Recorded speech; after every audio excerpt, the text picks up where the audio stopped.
Bom dia, boa tarde, boa noite, pessoal. Hoje a gente vai falar, aliás, vai continuar falando sobre o Brasil em 1920. Quem lembra de mim ainda, né? Vou relembrar aqui para vocês, sou eu, professor Elton Dantas, tá certo? Hoje a aula vai ser, né, a aula do dia 28/7/2020, capítulo 5, das páginas 95 a 99 do livro de história de vocês. A gente vai falar um pouco sobre a mudança na cultura urbana, né? Falando um pouco ali sobre o movimento modernista, e na próxima aula a gente finaliza falando sobre a Revolução de 30, tá certo? Vamos começar. Pessoal, a gente vê que a cultura urbana brasileira já vinha demonstrando algum tipo de mudança, né? Quando a gente viu na aula passada, a gente viu que as pessoas já estavam meio que se movimentando, não aceitavam mais aquela lógica das oligarquias, né? Principalmente nos grandes centros urbanos. A gente pensar ali em São Paulo, né? Rio Grande do Sul, pensar ali em Minas Gerais, a gente pensar nas próprias capitais, né? Já não estavam ali, né? É só lembrar que o movimento tenentista ocorre no Rio de Janeiro, né? Ali a reforma, a revolta do Forte de Copacabana, né? Então as pessoas vão lá, não aceitam esse tipo de governo claramente, explicitamente corrupto, né? Podemos dizer assim, né? Que se vendia aos grandes cafeicultores, né? Que socializava os prejuízos do café, né? Então as pessoas já não aceitavam. Então essa sociedade era uma sociedade diferente, né? Porque o mundo também vinha mudando. Então, e aí a gente vai falar um pouco sobre a questão das exposições internacionais, a exposição internacional aqui no Brasil, né? A exposição internacional aqui do Brasil, ela vai comemorar os 100 anos da independência, né? Como vocês podem ver aqui nesse selinho, né, que foi fabricado em homenagem a ele. Então, a independência é 1822, a exposição vai ser em 1922. Já vinham acontecendo muitas exposições no mundo todo, né? E essas exposições, elas vão ser a cara da Idade Moderna, né? Porque elas vão trazer, e é a partir dessas exposições que começam a questão do turismo, né? Então elas vão levar várias pessoas para conhecer esse outro país, tecnologia, né? E também apresentam para o mundo um mercado consumidor, um mundo, né, já globalizado. Então você tem que começar a vender o seu produto, né? Então ela vai ser em homenagem à questão da independência, porém ela tem outros motivos ali por trás, né? Um deles é a questão de expor, né, as principais modalidades econômicas do Brasil, do país, né? E também vai ser uma vitrine que aí, mais ainda, né, vai ser um dos objetivos principais, vai ser uma vitrine dos recursos naturais que a gente tem aqui no Brasil. Porque apesar do Brasil ter ali aquela onda de modernidade, né, a venda, né, que ainda hoje é das principais, é a venda dos produtos ainda in natura, né, os produtos, os recursos naturais que o Brasil tinha. Então, eles durante essas exposições, eles construíam vários ambientes, né, palácios lá, vários locais onde essas pessoas iam lá, como é que eu posso dizer, visitar, como se fosse ali, palácios, né, um ambiente onde tinha as exposições de vários países, né. Aqui, por exemplo, vão ser 3 continentes representados, né, a Europa, a Ásia e, se eu não me engano, a América, né. Então vão ter esses países ali que vão vir representar, né, o mundo, né, e trazer essas novidades tecnológicas. Então o Brasil vai estar nessa efervescência cultural, nessa efervescência tecnológica. Então uma das coisas é essa exposição internacional, né. Vai ser a maior exposição já feita até atualmente, desde aquela época até hoje ainda não foi feito nenhuma maior, com uma quantidade tão grande, né, vai ser essa exposição internacional. Outro movimento que vai acontecer, bem grande, né, no Brasil, vai ser a Semana de Arte Moderna. E a repercussão que esse movimento vai ter é que é ainda maior. O Brasil, a gente sabe, é um país que foi colonizado, né? E desde sempre a nossa cultura, ela foi a cultura dominante, né? A cultura que da elite, né? A cultura que era ali, vamos dizer assim, valorizada institucionalmente, sempre foi uma cultura que vinha de fora, né? Uma cultura que vinha especificamente ali da Europa, né? Principalmente, né? Só a gente pensar em vários momentos, né? Então aqui a gente, em Fortaleza, né? Por exemplo, a gente tem um período que é às vezes denominado de Belle Époque, né? O Brasil em si, mas Fortaleza pensar essa Belle Époque.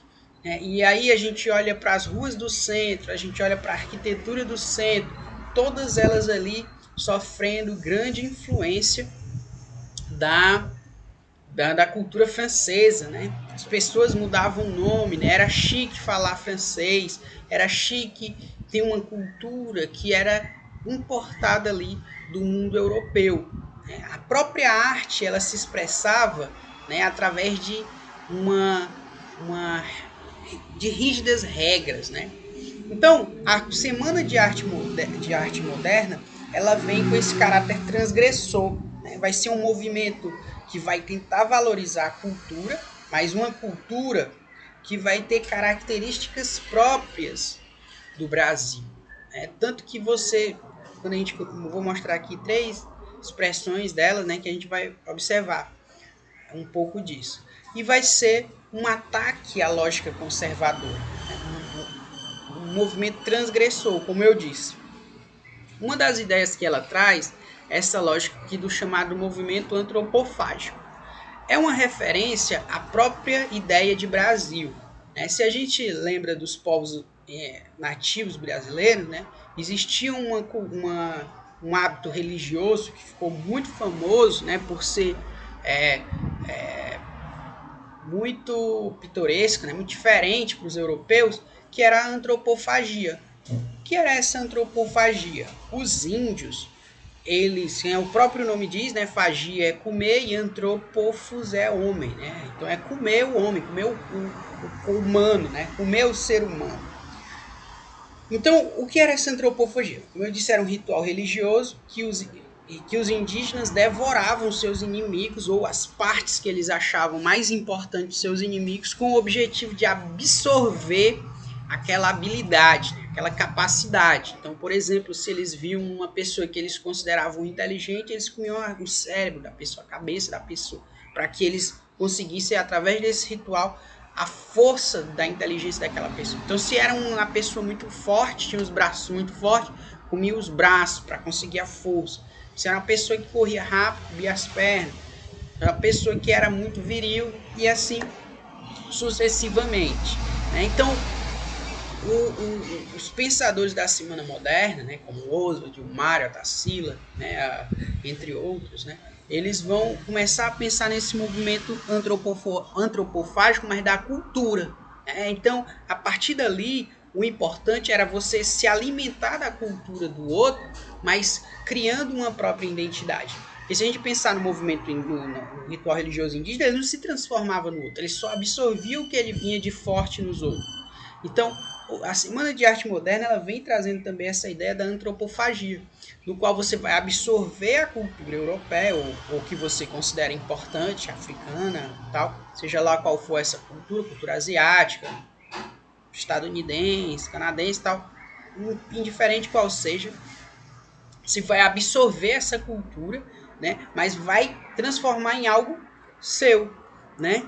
Então, é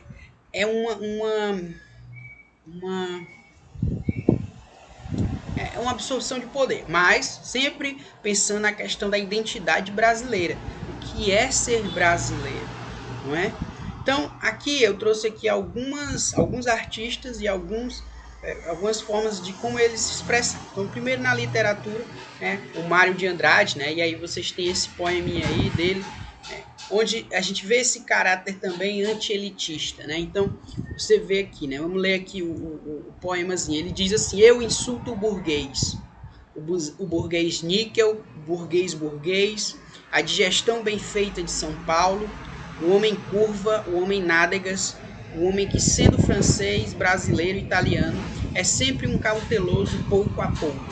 Eu insulto a aristocracia cautelosa, os barões lampiões, os condes joões, os duques urros, que vivem dentro de muros sem pulos e gemem sangue de alguns 1000 réis fracos, para dizerem que as filhas das senhoras falam o francês e tocam o printemps com as unhas, né? Então você vê, quando ele proferiu, né, o Mário de Andrade, quando ele proferiu esse poema, é maior, né, só trouxe uma partezinha dele, né, quando ele proferiu esse poema, ele foi vaiado, né, porque a Semana de Arte Moderna foi uma semana que foi, vamos dizer assim, seguida principalmente por esse grupo, né, pessoas de uma determinada elite.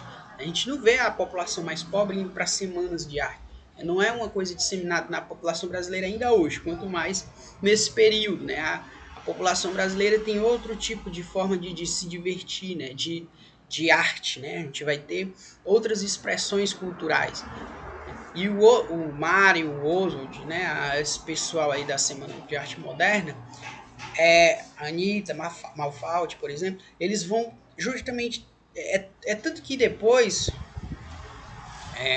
eles vão tentar entrar em contato com esse novo Brasil, né? Com essa cultura que eu estou falando aqui, que não entrava dentro desses salões luxuosos, né? Mas aí quando ele profere isso aí, ele é criticado, né? Ele é insultado. A própria Semana de Arte Moderna, ela sai com muitas críticas por parte das pessoas que observavam. Porém, dá uma guinada na arte, porque dá uma possibilidade de um novo olhar para essa arte, né? E lógico, né, que se você muda um pouco a arte, essa arte acaba influenciando a sociedade, porque visto que a arte, né, que tem um alcance maior dentro da população, né? Só pensar que a gente escuta muito mais forró, né, do que a gente lê artigos científicos, né? Pensar assim, né? No mundo em geral, a gente acaba vendo isso. Se escuta muito mais música do que se lê artigos científicos, né? Precisa um pouco mais de especialização para ler os artigos científicos. Então a arte, ela tem um poder de modificar, né, de mudar muito maior, né, do que outras expressões humanas. Aí outra aqui, né, que eu trouxe aqui para vocês é a questão da Tarsila do Amaral. Então, vocês olharem aí o quadro dela, né, os operários, né, você vê que, de cara, quem é o objeto dessa imagem? Quem é o foco dessa imagem, né? Quem é a frente dessa imagem? Não é um sujeito específico, não é, né? Mas várias pessoas, né? Com a ideia de trazer essa pluralidade do povo brasileiro. Já trouxe esse quadro aí em outras aulas, né? Para mostrar para vocês que é isso, né? Essa diversidade física, né? Visual e, claro, ética e cultural também, se a gente parar para pensar, né? E o último que eu trago aqui para vocês é o quadro, né, do Arthur Timóteo da Costa, né, porque ele aí já não vai ser modernista, vai ser pré-modernista, vai vir um pouco antes, né, mas já é essa visão não do homem de elite, né? O Arthur Timóteo é uma pessoa que é pobre inicialmente, mas devido às habilidades que ele vem demonstrando ali, que ele trabalha na Casa da Moeda desde pequeno, né? E faz trabalhos de desenho, e aí ele vai conseguindo destaque, né? Então não é bem essa, é a visão dessa pessoa que vem de baixo, né? Ele vai para a França, vai para a Itália, né? Aprende novas técnicas por lá e se modifica, né? E aí a gente tem o quadro dele, né? Que não é tão modernista, a gente vê aí umas características mais clássicas, vamos assim dizer, né? Então, pessoal, por hoje é isso aí, beleza? Fiquem aí com essas questões aí que eu passei para vocês, né? São 3 questõezinhas bem básicas. Terminando, vocês sabem onde enviar para mim, né? Enviem aí pelas redes sociais ou pelo Google Classroom, beleza? É isso aí, valeu, show, até a próxima.